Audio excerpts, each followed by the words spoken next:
mean, yes, the prep school thing has morphed into a different business of its own for the highest level, but it also does take on the academic component with either an agreement or a school for traditional kids to go there and still go to college. What we're talking about, and again, this goes back to that, again, we call it the portal intelligence unit. The director of player personnel is really what it is.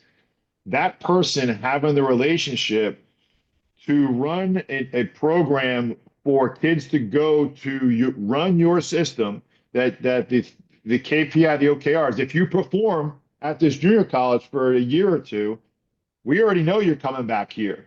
That takes a lot of planning and a lot of evaluation and a lot of relationship building, a lot of trust, but Right. also, again, investment in said community colleges, which there are an abundance of here in the Carolinas that I think would welcome that. Not only would they have some intermediate success, but now you kind of you really become the state institution. I mean, not everybody has this opportunity.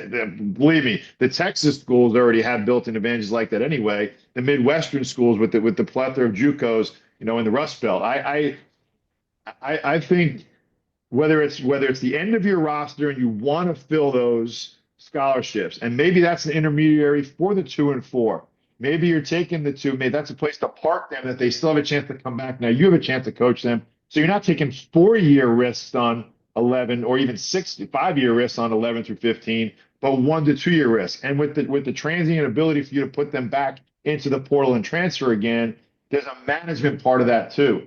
That's kind of like the NBA, like the two-way contracts, the 10 days, managing the G League. Like there is a mindset of a traditional general manager at the highest level of the NBA that you can bring into college.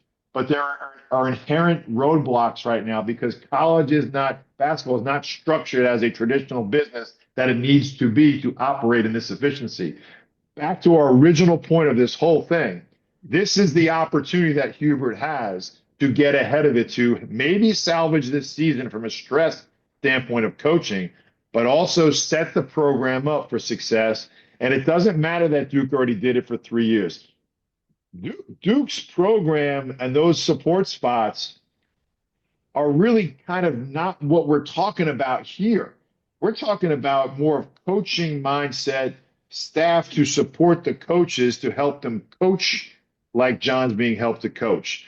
Now you want to put the Duke staff of coaches up against the Carolina staff and have choose one or the other. That's a whole different conversation that's maybe out of our realm right now.